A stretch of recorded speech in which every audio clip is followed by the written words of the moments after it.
Assalamualaikum warahmatullahi wabarakatuh. Berjumpa lagi dengan saya Muhammad Gianto Khairullah. Bagi sahabat yang belum subscribe, silahkan subscribe di channel saya Muhammad Gianto Khairullah. Berbagi ilmu, berbagi manfaat dalam kebaikan.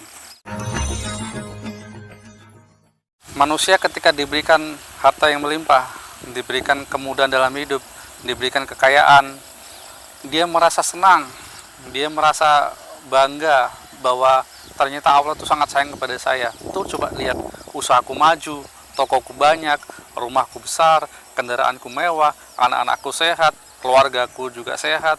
Apakah itu suatu anugerah? Apakah itu suatu nikmat, sahabat? Terus ada juga manusia yang diberikan rezeki yang sedikit, kesulitan dalam hidup, untuk makan aja susah, ya keluarganya berantakan, sama tetangga mungkin dia tidak bagus. Apakah itu suatu musibah?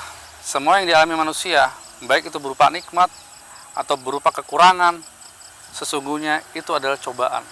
Kalau Anda diberikan kekayaan, Anda sedang dicoba dengan kekayaan. Ketika Anda diberikan kemiskinan, Anda pun juga sedang dicoba dengan kemiskinan. Maka sebagai manusia, kita harusnya bersyukur. Ketika kita diberikan kekayaan, kita bersyukur. Kita diberikan cobaan dalam kehidupan, kita diberikan kemiskinan, kita pun harus bersyukur. Karena yang dinilai Allah itu bukan masalah materi kita orang kaya atau orang miskin, bukan, sahabat. Tapi yang dinilai oleh Allah Subhanahu wa Ta'ala adalah hati kita.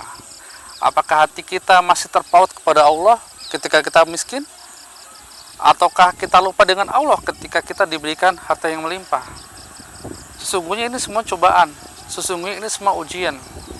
Ketika kita diberikan harta yang melimpah, tapi iman kita semakin meningkat, ketakwaan kita semakin bagus, ibadah kita semakin baik, sesungguhnya harta tersebut bisa membawa ia ke dalam surga. Tapi ketika kita diberikan harta yang melimpah, tapi justru dengan harta itu kita lupa dengan Allah, kita melakukan maksiat, kita berbuat zalim, maka justru harta itulah yang bisa membawa dia ke dalam neraka.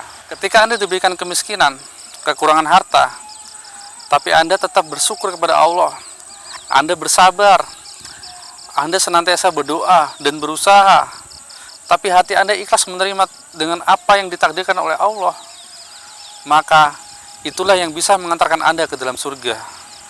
Sesungguhnya Allah hanya ingin menilai hambanya, apakah hambaku ini ketika aku berikan kemiskinan atau saya berikan kekayaan, apakah hatinya dia masih mengingatku? Apakah ia masih mau bertakwa kepadaku? Itulah sesungguhnya, sahabat, yang dilihat oleh Allah. Maka sebagai manusia kita harus senantiasa bersyukur. Kita harus senantiasa menerima apa yang sudah ditakdirkan oleh Allah dengan lapang dada. Tidak lupa juga kita berusaha. Kita berdoa meminta yang terbaik untuk kita oleh Allah Subhanahu wa Ta'ala. Bila taufiq wal hidayah. Wassalamualaikum warahmatullahi wabarakatuh.